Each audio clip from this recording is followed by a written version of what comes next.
Broadcasting live from downtown Las Vegas, you're tuned in to Gorilla Cross Radio.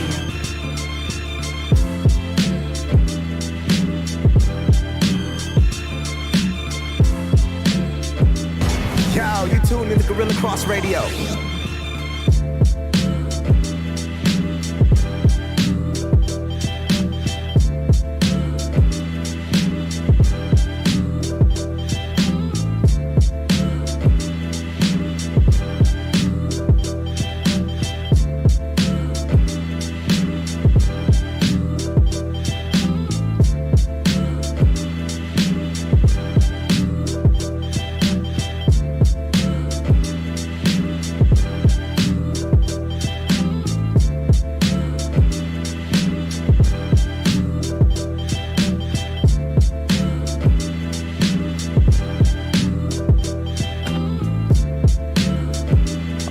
All right. Here we go. Wednesday night, just past 9 p.m. You're tuned into Gorilla Cross Radio. Your home for 24/7 positive hip-hop, music, culture, and sports, of course. I'm your host, Jose V. This is another episode of Straight Bet Sports. We are coming to you live from the sports and entertainment capital of the world, none other than Las Vegas, Nevada. Now, you had many opportunities to do whatever you wanted to tonight, but you decided to tune in to us and check out our show. We greatly appreciate you. We got a great show on tap tonight. We got the owner of the Las Vegas Lights here in Las Vegas, none other than Brett Lashbrook in the studio. He will be joining us here shortly as well. We're going to talk all things lights, see what's coming up for this upcoming season after that, and just overall, what can we expect moving forward. Got my co-host Rob G in the building. Yo. Finally took the training wheels off, so he's doing a little better tonight. We'll see how it goes. Got Joel B in the background as always, making sure we get all our behind-the-scenes pictures, videos, and everything else. Greatly appreciate you, bro. Not only that, tonight we got the owner of Free Your Soul brand. Hooked me up with my t-shirt today. Jaime in the studio. Greatly appreciate you as well. Quan doing everything behind the big board as he always does, keeping us going every single Wednesday night and beyond. Greatly appreciate you. Now, before we get started, it is Pride Month, so I just got to say out there to everybody, whether you're gay, lesbian, straight, tranny, whatever it may be that you choose to be, enjoy your month. This is your month. Don't let anybody take anything away from you guys. We're all human beings, no matter what, at the end of the day. So happy Pride Month to everybody out there. Now, before we jump into it with our guest co-host of the evening, Mr. Brett Lashbrook of the Las Vegas Lights, let's go ahead and pay some bills real quick. Let you know about our sponsor. If you guys listen to our show every single Wednesday night, you do know that we are brought to you by Joshua LaFon with Simply Vegas Real Estate, a realtor here to help you educate current and future Las Vegas locals on selling and investing in real estate. You're probably asking yourself, educate? Well, yes, there's a lot of surprising people in Las Vegas that when it comes to real estate do not know the right questions to ask, don't know where to start, and think that they need a lot of cash to buy a house in Nevada, which simply isn't true. So Josh has made it his responsibility to teach his clients what they need to know, and equally more important, what they need to ask to help ensure making their home ownership dreams a reality. So make sure you call or text Joshua LaFon today at 702-813-0533. This has been a paid advertisement by Joshua LaFon with Simply Vegas Real Estate, 702-813-0533. Now, Rob, we got a good one in store tonight. Yes, we do. We got someone out here that we have a lot of questions for, but it's going to be a good show, definitely. So without further ado, right in front of me, we do have none other than Brett Lashbrook, owner and CEO of your Las Vegas Lights. Brett, thank you so much for joining us in studio. How's your evening going? Fantastic. I love the setup here. I had no idea this was here. This is fantastic. So, Brett, you've had a busy day. You've been on a couple other shows as well. Sure, yeah. We'll get into it's all a busy that. week. Yeah, busy last couple of days. We'll definitely get into that, but I wanted to jump in right in with you. How's everything going with you, your family, and everything since this whole COVID situation has happened with the league shutting down temporarily and all that? How has it affected you guys overall so far? Well, me personally, you know, my wife and I, my family, we're all healthy and safe and healthy. Good to hear. So far, so good. Knock on wood. No players have contracted the disease. Obviously, continuing to take a lot of measures to make sure we can get the season back going. So from that perspective, we're blessed, and you know everyone is healthy. I'll give a shout out to Harry on our staff who was exposed and is having a tough time, but he's healthy. But okay. But you know, for better or for worse, that's the extent in the Lights family. Obviously, from I'll call it an economy point of view and a business point of view, we were just talking about before we came on the air, right? I mean, I don't think there's a business, really globally, that hasn't been affected by this. Definitely. And to make it hyper local, I think all of us. It certainly wasn't the 2020 that we had planned, or the business model that any of us, from you, me, to the studio, had. But you roll with the punches, and let's hope for a much better end to 2020 than the beginning. So it's been a very interesting last couple of days. What can fans expect? I mean, straightforward. What can fans expect coming up with this 2020 season? Obviously, it's going to be a shortened season here. We see 16 games, I believe. Yeah. And they're going to have some type of playoff format as well. Yeah. Have you talked to your guys, your players? What are they ready? Are they expecting this to be a great season, even though it's short? Yeah, obviously there's a lot of different ways I can take that question, and I'm sure we'll get into the multiple of those ways. But I spoke with the team last week, and I think the word that we all kept using is it's incredibly unique. And everyone's going to have to be a little nimble, and this is not going to be like any other league or season, right? Let's put it that way. We are attempting to be the first professional sports league to cross state lines and play home matches in different markets. And that is going to, not just as you talked about, we're going to restructure the schedule and make it very hyper-regionalized. It's going to be a shorter season. And this is, we used to fly all over the country. We're going to be doing a lot more buses, right? I mean, all of those types of things that go into social distancing, et cetera, et cetera. And, not knock on wood, we can stay safe and healthy.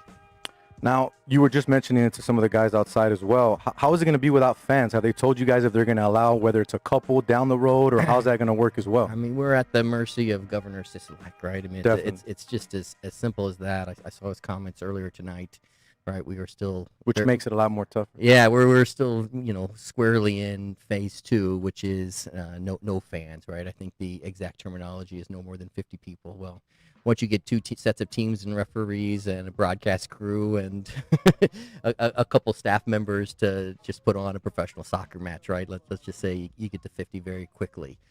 So for the foreseeable future, right, we're playing games, at least home games, with no fans. I've said this, and there's an 800-pound gorilla with the Las Vegas Raiders and Allegiant Stadium that opens next month. Clearly, I get it. It's data driven, not date driven. But I have to believe when that event happens, there certainly is that chance that we allow to open up the stadium more. We're at the discretion of the government, and fully understand, right? Not trying to politic here in any way, shape, or form. My guess is once we are able to let a limited number of fans in, we'll do that exclusively for season ticket members, with the hope, right, that we all can get back to normal as soon as possible, and by September/October, we can have a full house or close to it. But I know that's subject to a lot of things, not just the government, but also people feeling comfortable coming back to a stadium.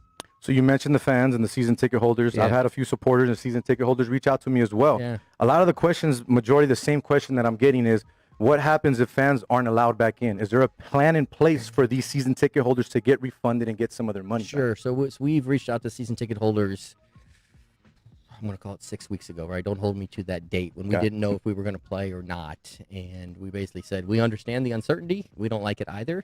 So we're happy to provide a refund, but we will, if we are able to play games this year, we'll give those to you for free, and we'll roll everything over to next year. So I call it, with a smile on my face, you now get 1 to 1.5-ish seasons for the price of one.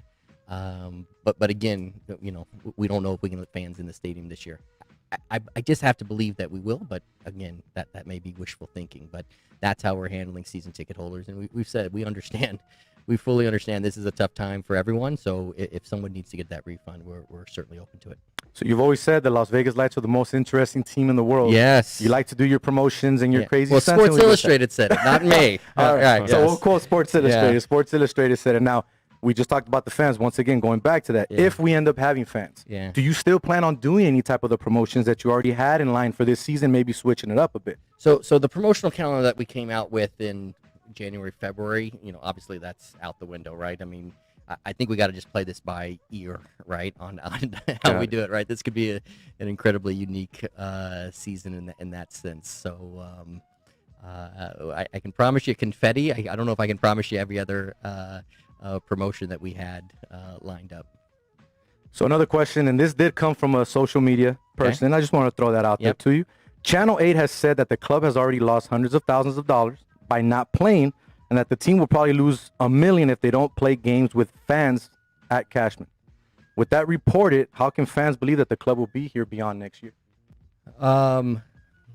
Because we're in it for the long haul, right? And I don't know how else to answer that question, right? Of this team isn't going anywhere.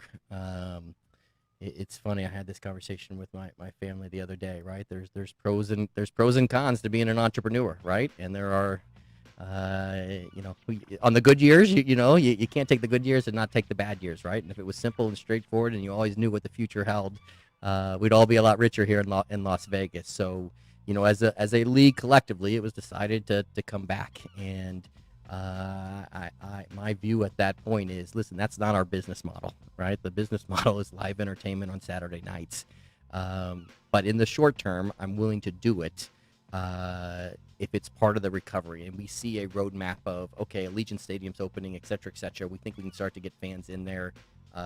We get something in the books for this season. And this is going to sound cheesy, but I really do believe it. Sports is part of that intangible fabric of a community, right? You're wearing sports hats, right? It means something where you don't wear widget company hats. We're also fans, basically, at the end of the day. Yeah, and so I think there is part of the, I don't want to sound too cheesy, but I think it's part of the recovery process for the community. So long term, it is not sustainable, but in the short term, we'll play with no fans because we really believe what this can be and what this can be in future years. So your long-term goal is still to bring an MLS team here, or at least translate this Lights team into an MLS team? Yeah, so I'm going to give you a nuanced answer, which is what I've always said. And we can talk about it more, right? But last year, the mayor's office and an investor approached us about a huge redevelopment in downtown, right? The mayor's office and city council was still under a 6-month exclusive negotiation agreement with that was re-signed in April during the pandemic, right, which goes through October. Their very strong belief in the mayor's direction is she wants to ensure that professional soccer is in downtown for decades and decades to come. Their intent is to turn the Lights into a Major League Soccer team.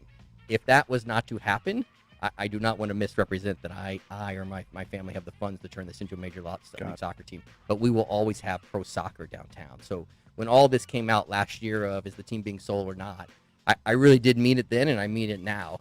It's only upside. It can only mean more. It can't mean less. So the team's not going anywhere. The team is not going anywhere. Regardless of what happens with the MLS. We're in year 3 of a 15-year lease. We are not going anywhere. Got it. So year 3. Let's jump into it. Eric Winalda. Yeah. Obviously, it's the hot topic out there. I mean, there's rumors that rules were broken. You've stuck by that. I don't think it's rumors, but yeah. I'm just saying that he's broken rules, and then he was aware of the practice, but wasn't actually part of it. I mean, what went down? I mean, before you answer that, my question is: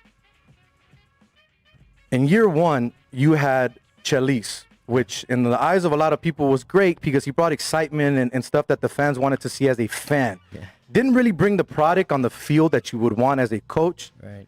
And in year 2, you bring in a guy like Eric, which turned your club around. More wins. Your goalkeeper had shutout records. The fans still kept coming. And it was excitement throughout the stadium. What really happened with Eric? Why was he let go? So the short answer is multiple violations of club and league rules, including protocols that were agreed to with the USL Players Association. And this came up in the interview earlier today. Correct.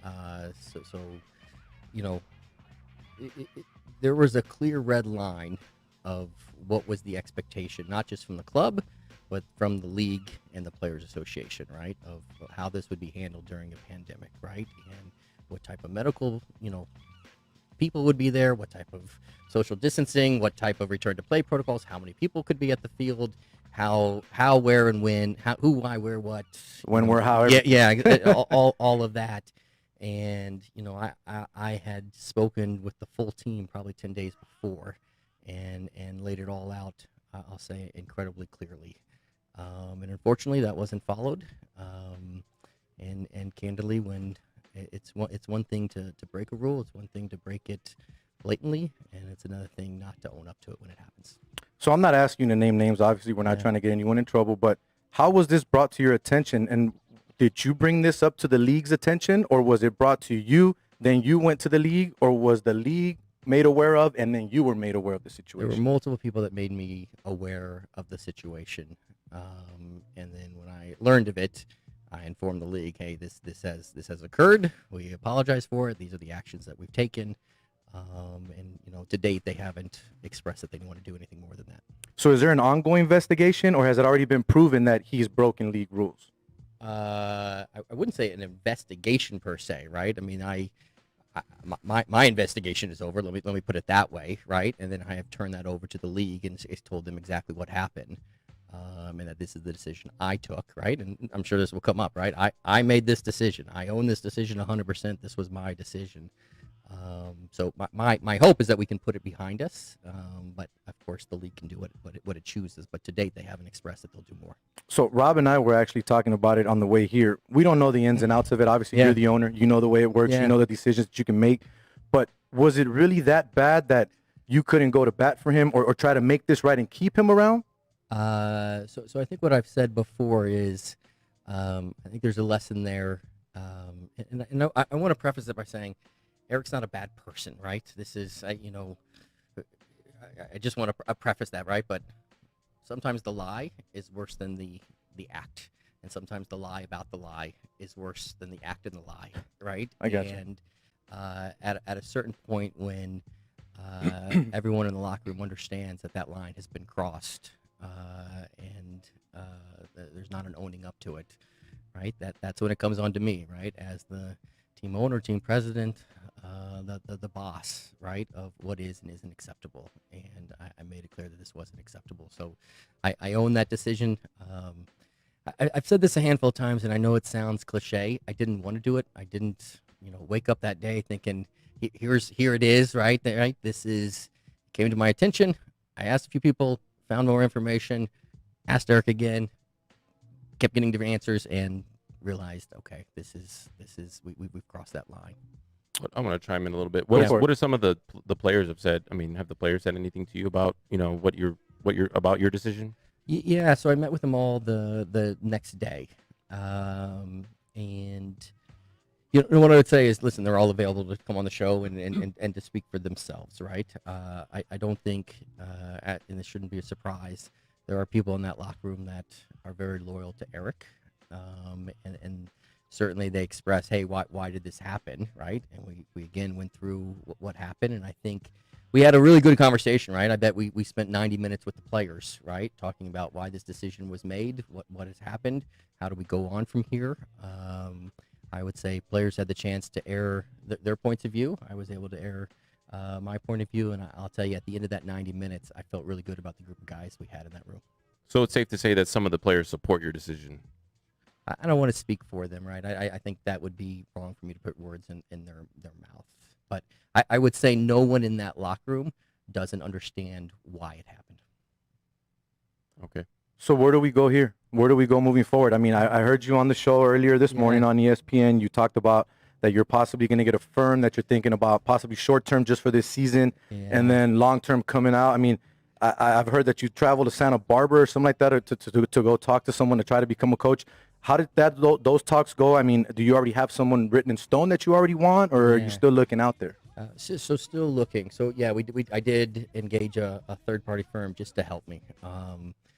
So there's a couple different layers to that answer. One is there's a very much an immediacy to this, right? This is Season's right around the corner. Yeah, to state the obvious, this is very far from ideal with the timing. So I have engaged I'll call it a search firm, for lack of a better term, to just help me identify and help me vet through candidates, right? So this is all fresh, and we got to move quickly. And then there's a question in my mind. I guess it's a two-part answer at this point.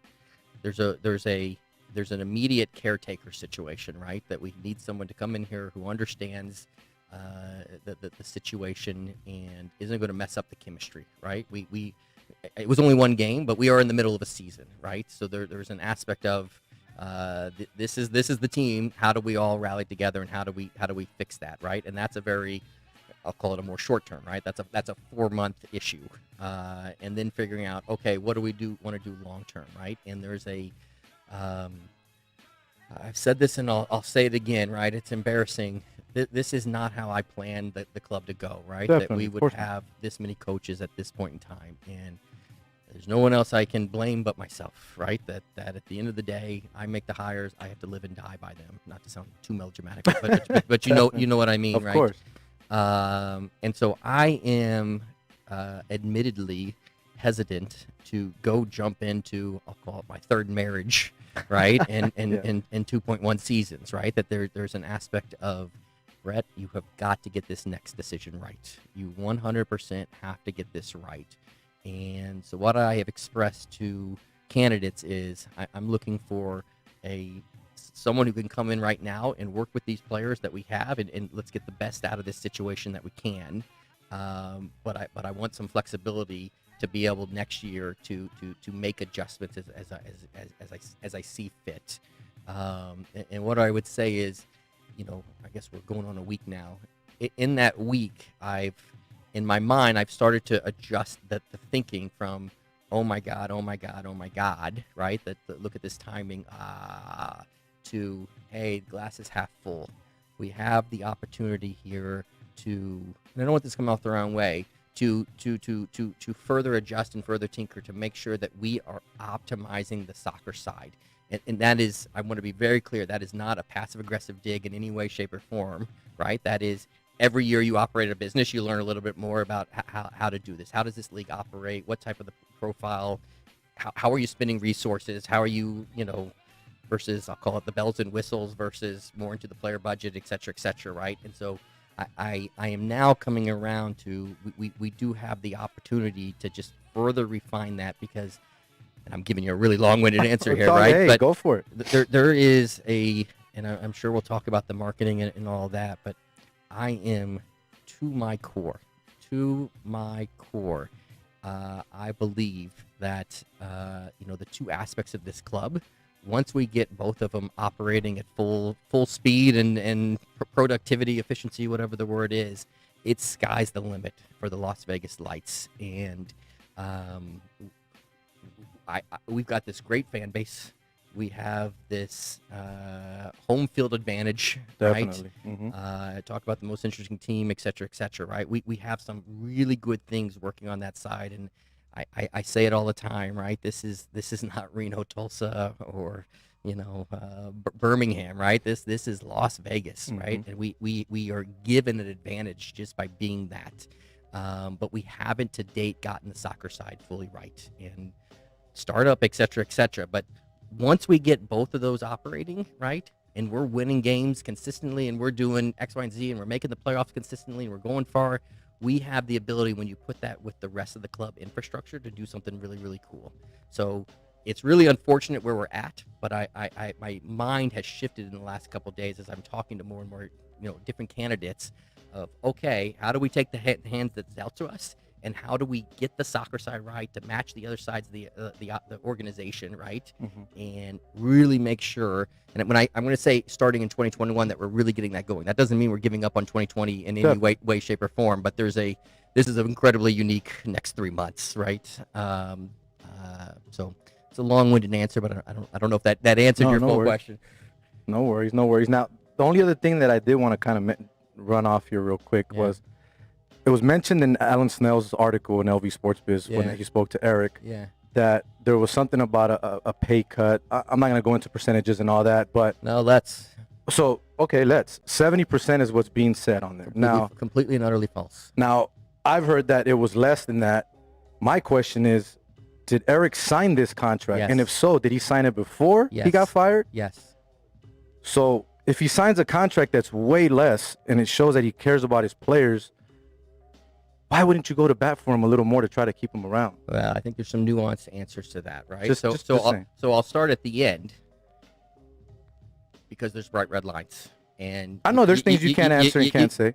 I get it. I'm going to answer pretty right. There's don't cross the red line, don't lie to your boss. Okay. Right. So we'll start that as a baseline, which I own 100%, and I don't think that's an unreasonable standard. As it relates to, and I don't mind going into it because I'll call it just the completely false comments that have been made. Eric had a guaranteed contract through July 1st. Okay. Since early March or whenever it was when the world changed, like multiple businesses around town, right? We have had to furlough and terminate a multitude of people on our front office staff. The players and Eric continued to get paid 100% because they had guaranteed contracts. Okay.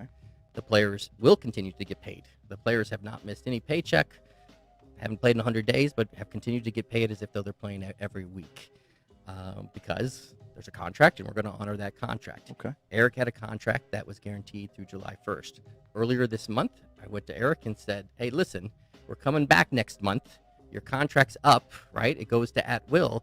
Everyone else in the organization has taken a haircut here, right? We don't have fans. We're not playing games. We are, don't cry for me, but this is a real pandemic, right? Correct, and the team is candidly bleeding money. Doesn't mean we're going away. Every company is bleeding money right now, right? So I said, Eric, it's only fair that you take a cut. And I said, what I think it should be, I said, I'll make it reasonable, a 15%, 15% blended cut. So you take your rate from what you got paid from the first game all the way to wherever the last game is, right? So it was, candidly, it was going to be anywhere between 14 and 17%, right? Okay. Depending on when the final date is and if you make the playoffs, et cetera, et cetera.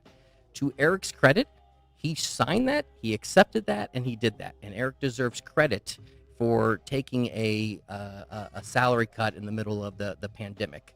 But that salary cut started on July 1st. So it had nothing to do with this. It was all signed and done. And I share all those details because I was surprised and disappointed to read some of the comments that were attributed to him about the compensation. So say this got to the league, right? Say, whatever happened. We're, quote Allen Iverson, we're talking about practice. Right? We're talking about honesty. Right.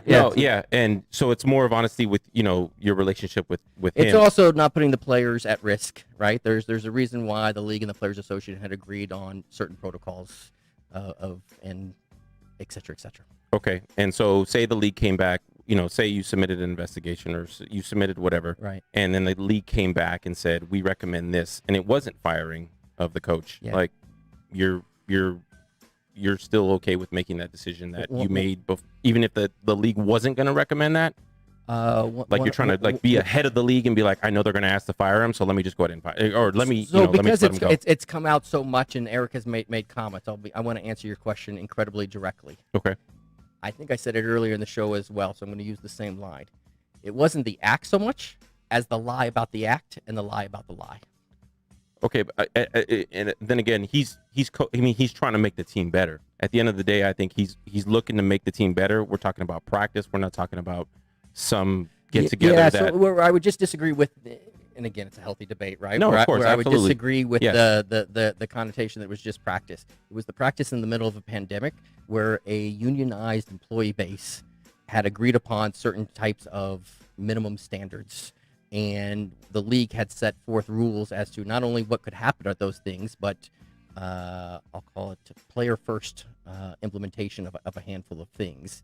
And that not occurring, especially when, from a club perspective, right, we had been incredibly clear for this to happen, X, Y, and Z has to happen first.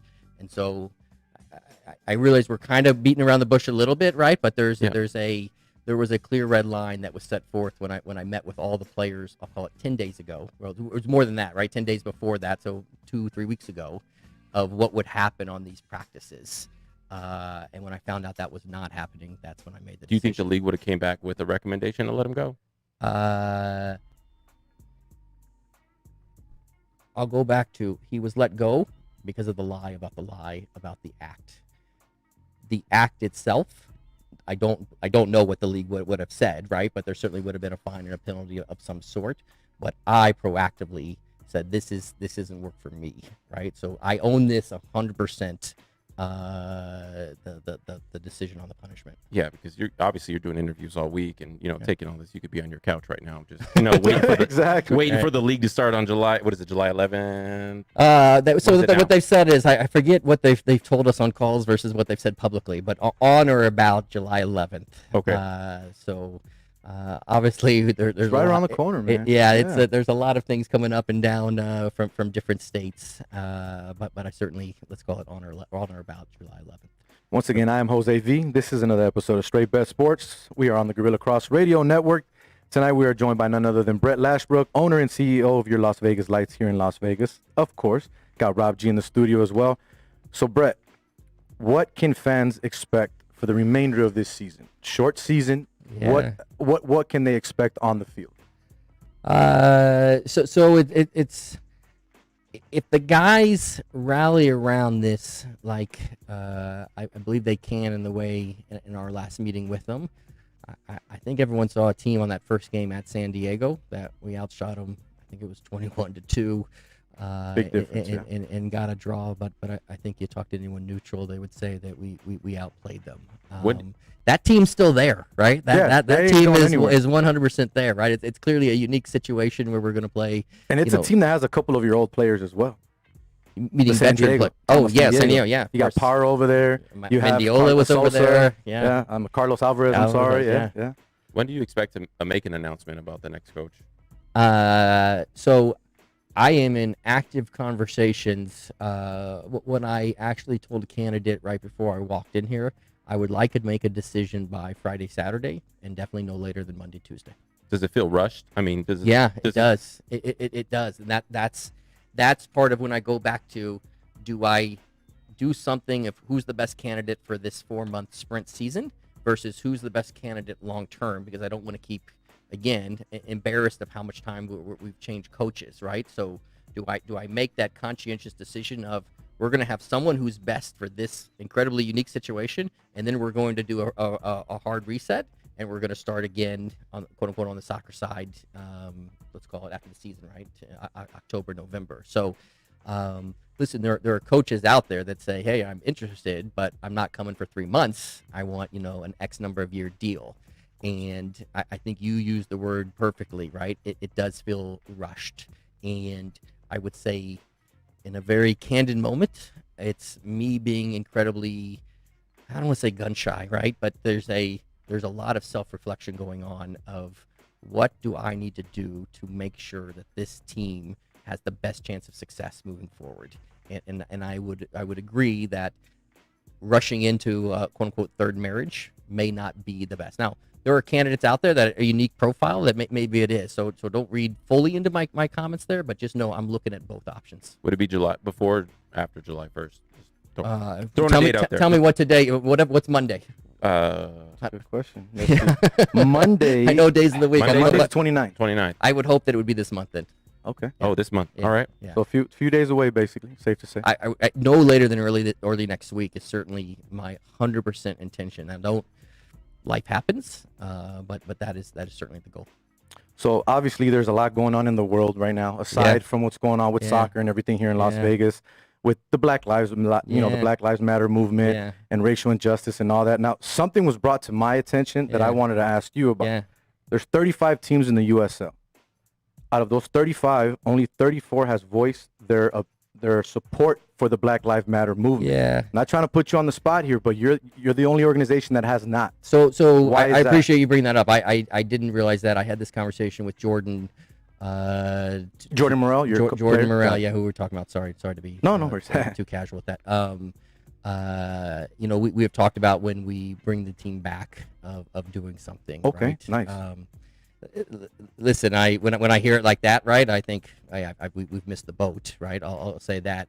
I'll say personally, I think actions speak a lot louder than words.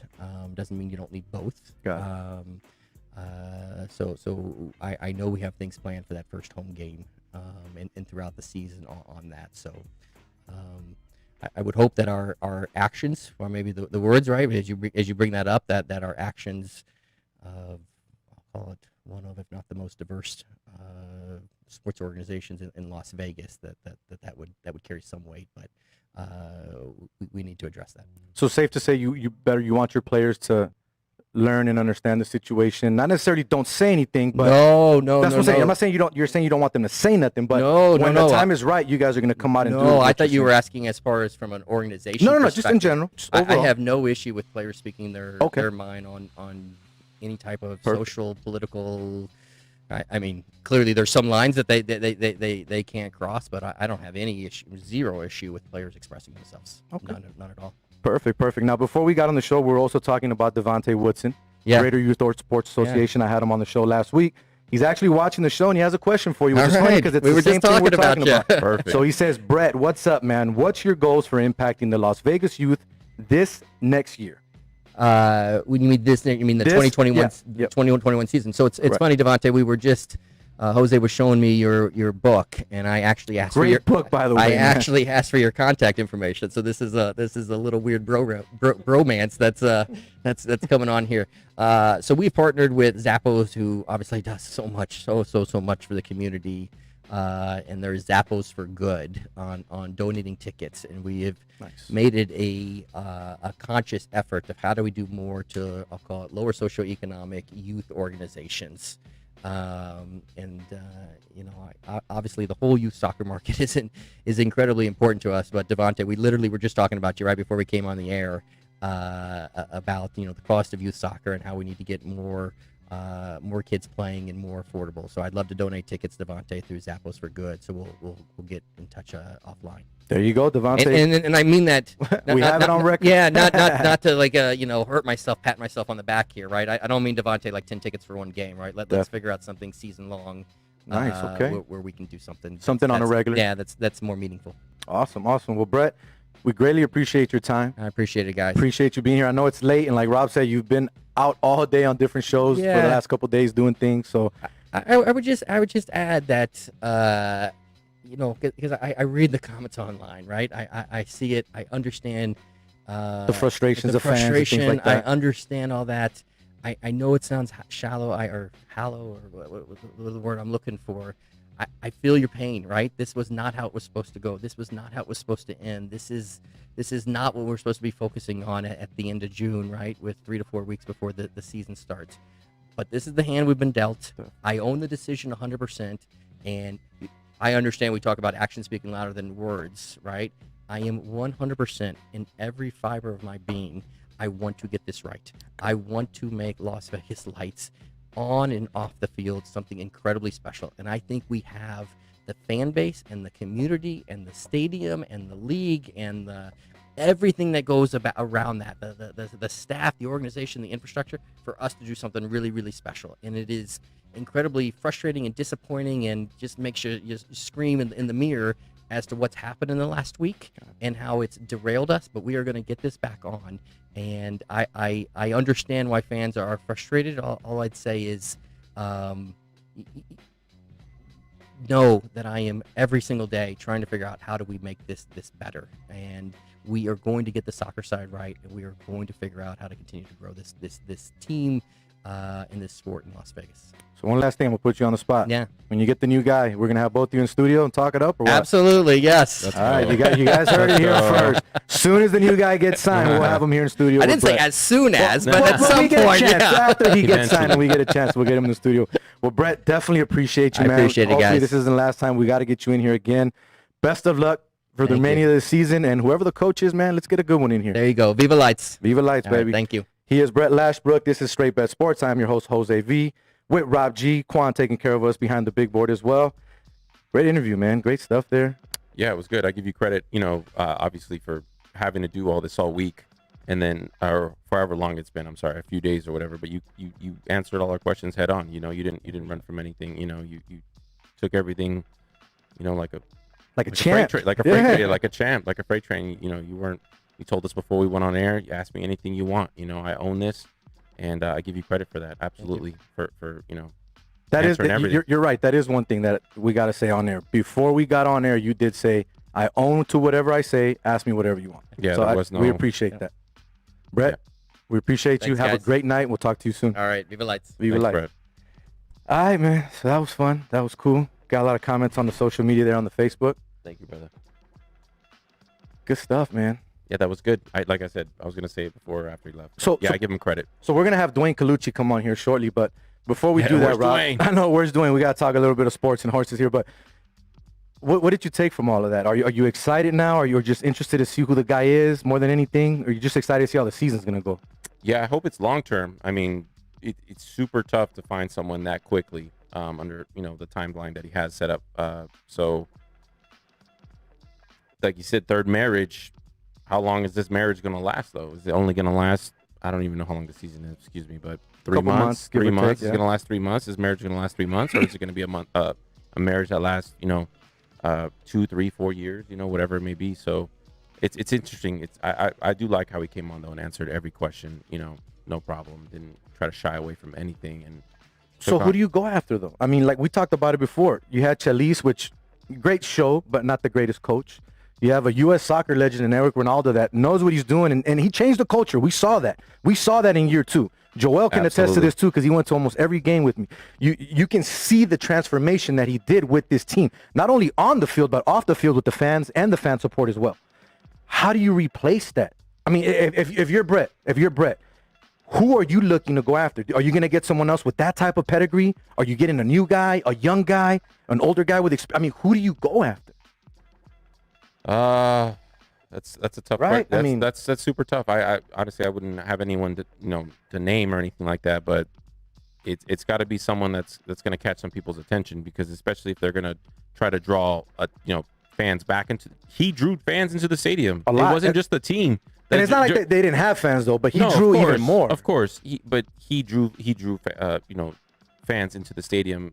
It wasn't just the team. So it's got to be. They're going to lose some supporters just based off of that. But so you got to know that already. You're going to lose some supporters just based off of that firing. So you got to bring someone that's going to draw. Maybe not the same amount of fans, but someone at least bring those other fans back. Yeah, exactly. Bring some of those fans back, because that's the only way he's going to make. Well, that's the only way he's going to make money in my mind, is by bringing some of those people that are leaving because they fired Eric. So, yeah. So let's be real. Do you believe everything that he answered, the way he answered, or are you skeptical about some of his answers? 100% honest. I believe him 100%. I believe him 100%. Maybe the numbers were off a little bit. Maybe the 70% he said. That's high. It went from 70 to 15%. Yeah, there's a lot. Yeah, but the way that he answered it, I'd have to believe him. Because everything that we're hearing is not to say third hand, but it's. We're not there. We just hear what he tells us, and that's pretty much it. Right, and we talk to other people, and who knows if they're manipulating the numbers a little bit. But at the end of the day, I feel like he was 100% truthful with us. I got you. Once again, I am Jose V. This is Straight Bet Sports. We're being brought to you by Joshua LaFon of Simply Vegas Real Estate here on the Gorilla Cross Radio Network. Now, we're going to go ahead and get Dwayne. Not sure if we have him on the line yet. Not yet, Quan. We're still working on it. All right, cool. So we are going to get Dwayne Colucci on to come on. If you guys know Dwayne Colucci, race and sportsbook manager from Rampart. We had him on a few weeks ago, and sportsbook just reopened up. He got promoted. He's now the new main race and sportsbook manager. He also came out with a new podcast where he's basically letting people know all the behind-the-scenes stuff, letting people know that are younger that it's not just about the sports betting aspect. There's a lot of horse racing out there that you can make a lot of money on and have a lot of fun with it too. There's a track that I specifically like to bet on called Los Alamitos out of Orange County. They're quarter horses, so it's a lot shorter races. Rob likes to make fun of me because we had a bet on a race years ago, 2 horse. Get up there too, if you know what I'm talking about. But I remember that you know what I'm talking about. We actually won that way. But yeah, it's like there's a lot more to gambling than sports betting. It's not just sports. I don't know. You only bet sports. I only bet sports. I don't know the ins and outs of horse racing. Not right now, but I only bet sports. I don't know the ins and outs of horse racing, but I like betting horses. You've seen. I've made calls. I've made bets of $2 and made $300. Granted, it's not going to happen every time. I mean, I look at those pages that they print out at the sports book, and it's just like braille to me. Like I have no idea what I'm doing at that point, and there's numbers just all over the place. And yeah, I that's why I'm interested to hear from Dwayne. I want to hear what he says. I want to hear what he has to say. So before we do get Dwayne, because we're still working on that, draw some people in. Question for you: You got a baseball cap on? Yep. MLB agreed. Let's run through this real quickly before we get games. Dwayne. 60 games? I don't like it. I'm gonna be real with you. I don't like it. 60 games to me is just not enough. I mean, what are you really gonna do with 60 games? I get that some of the players are like, tell us when, tell us where, let's play. The owners just want to get it over with. But I mean, is 60 games really the answer to this? Is this really the right decision? I don't believe it is. To a certain point, I think all of us want to get it over with, right? I kind of like it. I like it because 162 games a year is a lot, and I agree. That is, when you compare it to 60 games, a lot of people argue that 162 games is a lot of games. So for it to be a dead sprint from the beginning, I kind of like that aspect because, like I said on the previous shows, like anyone can take it. Anyone can take any league except for the NFL, obviously this year, if they're if they're 100% by September or the second week of September, whatever it is. Any team can take the MLB, the NHL, or the NBA this year. So I kind of like it. It's a little new. I hope they adapt some of the rules. I guess there's a DH, right? Is there? Correct. So they're getting rid of the pitcher in the National League, which I'm okay with that. I've never been cool with the pitch. At first, I like wasn't okay. At first, I wasn't okay because that was kind of like a unique part of part of baseball that, as much as a lot of people didn't like it, it was still part of the game. And, betting wise as well, you got to obviously bet when you bet the NL, you got to bet that there's obviously a pitcher going to bat too as well. Correct. You handicap all that. So many times I've lost a bet because the pitchers come up with bases loaded. And you can't get a run. And you just can't fly get out that or run. You can't get that one run in or a couple runs in. And it kills your parlay or your straight bet or whatever it may be. Yeah, so I kind of like it. Now I'm adapted to, I'm more open to it now than I was before. But I like it. I like the 60 games to see how it goes.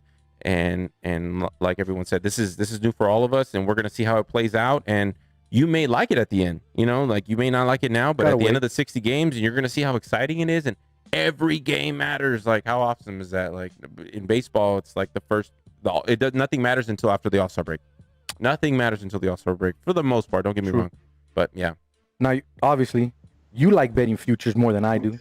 You're a big futures guy. Your Dodgers are the favorite to win the NL pennant. They're plus 120. Closest team next to them is the Braves at plus 800. Are your Dodgers going to run away with the National League with this 60-game shortened season? I hope so. I mean, my household has been waiting for a Dodger World Series. I don't even want to talk about how long. Yeah, and then recently, obviously, what we've been going through, so many, almost heart attacks and stuff like that. So you know what? Let's hold that thought. I don't know. I hope so, like I said. Let's hold that thought because it looks like we got Dwayne on the line now. So we'll go ahead and get Dwayne on. We'll also get his thoughts because he also mentioned in his podcast today that I listened to good stuff. If you guys have not listened to it, If and Reverse, check it out. Spotify, Anchor, Apple, all that stuff is out there. Great stuff by Dwayne, man, giving you a behind-the-scenes look of better odds too. I know, right? But he was talking about the odds and how the whole baseball thing, them going back and forth or whatever, it's kind of making his job a little more difficult. But let's go ahead and get right into it. Dwayne Colucci, Racing Sportsbook Manager from the Rampart Racing Sportsbook Casino, and now the new co-host of If and Reverse podcast. What's going on, my brother? How's it going out there tonight? How are you, Jose? I'm doing well. What's going on, guys? I'm waiting for a Dodger World Series as well, Rob. We're waiting many, many years. Let's go. So Rob's not alone in this one for sure. No, Absolutely. Not at all, Jose. Not at all. I'm a Dodger guy myself, and just it's taking so long and such disappointment the last few years. It's heartbreaking. We got cheated out of one, but that's all right. Yeah, definitely. Well, and the Astros will pay the price this year. If you watch social media, everybody's saying already. Some books set totals on how many hit batsmen they'll have. Who will be the first guy to be hit as well? So it's going to be interesting. The exact amount of batters that get hit too, like that's insane. Are you serious? The exact amount of batters that they'll get hit throughout the entire 60-game season. A total over/under on how many Astros to get hit. So wow. So before we get into the betting stuff and the horse racing as well, Dwayne, we had you on here a few weeks ago on our first show, right before you guys reopened up the casino. How's everything going out there, especially in the sports book? Give us a little bit of your feedback. Yeah, it's going pretty well, Jose. I got to say, the crowd for the horse racing has been off the hook, and I can't be more pleased. My guests are very pleased. They're practicing social distancing. You did happen to see today that Governor Sisolak now said we must wear masks anytime in the casino. The guests, I should say, when I'm partaking and going to a different property, will all have to be wearing masks, which I think is the right idea. You have to practice social distancing.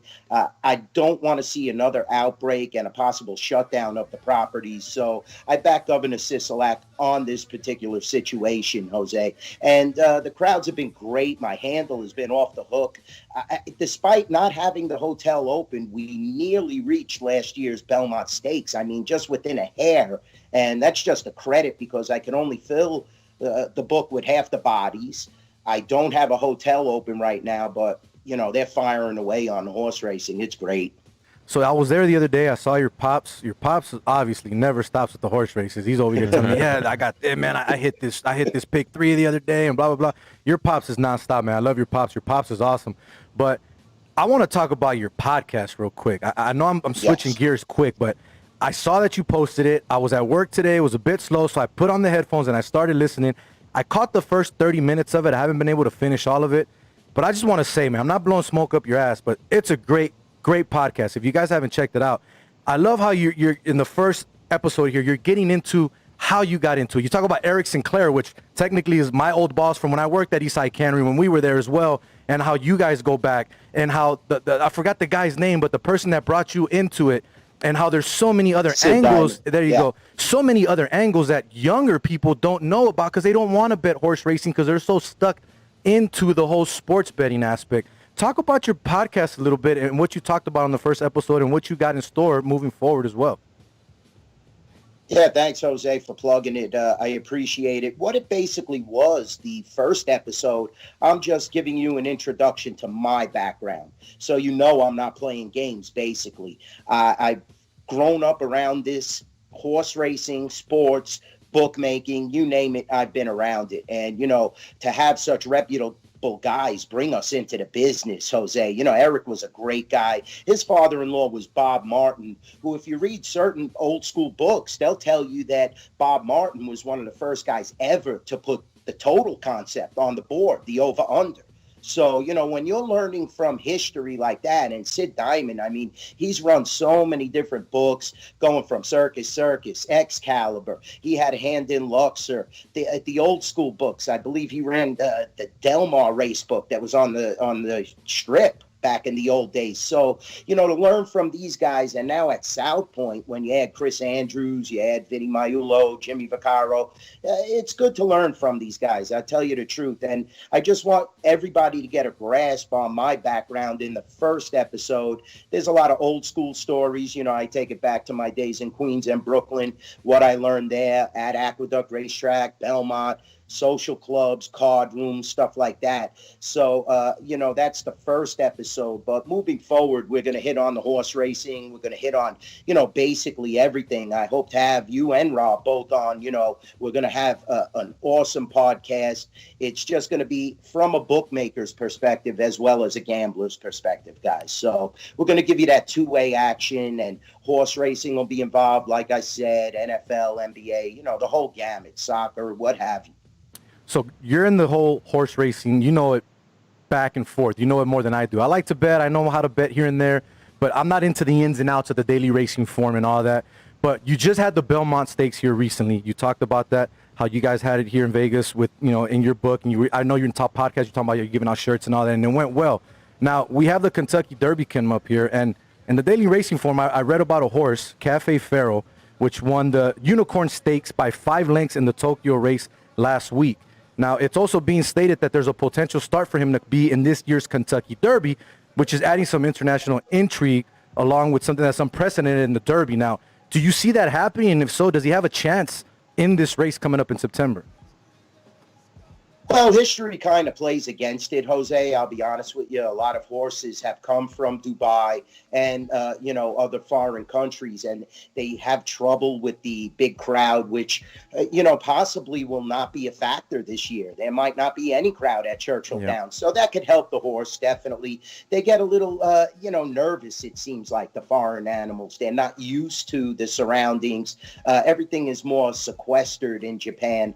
And I believe that horse won a win and you're in, so definitely has a chance at the Kentucky Derby because of the point structure. He got enough points with that victory. So it definitely adds international flavor. It's another betting interest to go against Tiz the Law and some of the others. So definitely it's going to be interesting to see how the horse is affected. I think it's better for the horse if there is no crowd, because then he won't get as nervous. He'll be used to his surroundings, and we have to see who's going to ride the horse as well, if they're going to bring a jockey over, or if one of the jockeys that are more familiar with the Churchill Downs surface will ride the horse.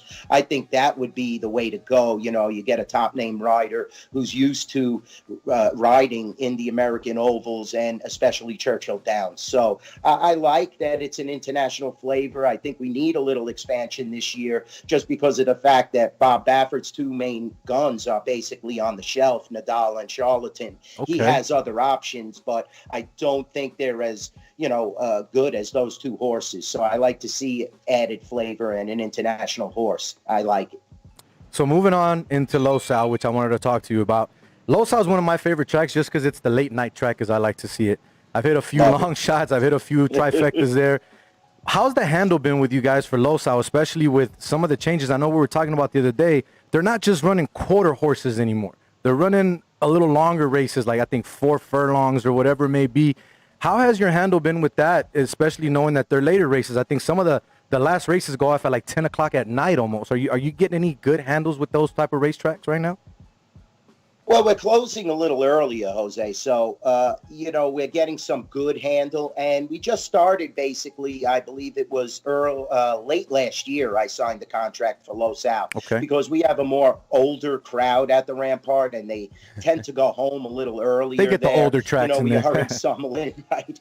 But I love Los Al, and anything with horse racing, I'm going to basically sign a contract. So Yeah. I love it. And like you touched upon, those first 4 or 5 races, you're seeing a lot of the thoroughbred jockeys and horses and trainers ship horses over there because you have 1,000 yards, you have 4.5 furlongs, like you said, and you're seeing an occasional, Andrew Lerner send a horse over there. Aaron Greider will take a mount. Eswan Flores will take a mount. So, definitely I love it, and it does add to the handle because now I'm getting a late night attraction other than just the harness racing, the buggy racing. And, that's kind racing. of worse off than the Chariot. regular thoroughbred. So I like that Los Al runs later. They start at 1 o'clock on Friday, the thoroughbreds, and then they will run the nighttime, quarter horse, somewhat shorter thoroughbred races. Michael Rona has to call both cards, which, it's going to be a true credit to him as a race caller, and it's going to be exciting. I like Los Al. Some of my customers are a little back and forth with it, but, leading up to the Del Mar meet, some of these trainers start to ship all their horses to Del Mar. So you see a little lower class horse guys, but that doesn't mean that you can't pop a big one. And I've had some tremendous scores. About a month ago, Jose, I popped a $6,600 pick 4 there. Wow. Off of like a $48 ticket or a $50 ticket. So, That's not I like bad. Los That's not Al. bad. I think it's I have very no idea what that formful. means. You watch some certain riders, Ramon Gucci, stuff like that. You'll be all right. Gucci's one of the main. He's one of the main riders at Los Al, correct? Yeah, he's a beast at night. I tell you, him and Pierres is another great rider, and he was from the Santa Anita Del Mar circuit, and I see that he has mounts at both early in the afternoon and late at night. So it's going to be interesting to see which riders do that as well. And not only that, even though you guys close early, at least this is what I do. You can bet your races ahead of time and go home and watch them on TVG. You don't necessarily have to be like, oh, the book is closing up, I can't watch my races. You know what I mean? That's the good thing about it as well. No, and we keep the video wall on all night, and we have the kiosk. So the kiosk is 24 hours, and that takes horse bets. So, it's very friendly, user-friendly, and it's awesome. I mean, we're getting some really good handle on the kiosks as well. So Los Al is a major attraction. I like it. Leads right into Del Mar. I believe they're closing the 5th, and Del Mar opens the 10th. So Okay. There's a little dry spell in between, but not too much to affect the book. What's the biggest hit? What's the biggest hit so far? Cash ticket, horse bet so far since the opening. Biggest cash ticket. Well, we had that big Super Bowl bet on the Chiefs. I don't know if you saw that, Rob. I tweeted that. That was like $150,000 on the Chiefs. A guy made a straight bet with us in the Super Bowl. Yeah. The biggest horse ticket I've paid. I have to go back to when we were in the old sports book room in the Rampart, and I remember where a guy hit close to $500,000. Wow. And they take out 28% of that. Yeah, tax. And I remember we had to wait the 24 hours because back in the old days, you had to wait 24 hours if you hit a ticket like that in Las Vegas because the LVDC Parimutuel Board had to make a double check on it, make sure everything was, Legit. systematically right and, the communications were right. But I remember that vividly. Yeah, it was close to Anything since $500,000. reopening? That's been like the largest payoff that I've seen. Anything since reopening? Any big hits since reopening? Since the reopening, we've had some nice ones. I'll tell you the truth. The new race and sports book, In the new book, Rob, we've had paid a 60,000.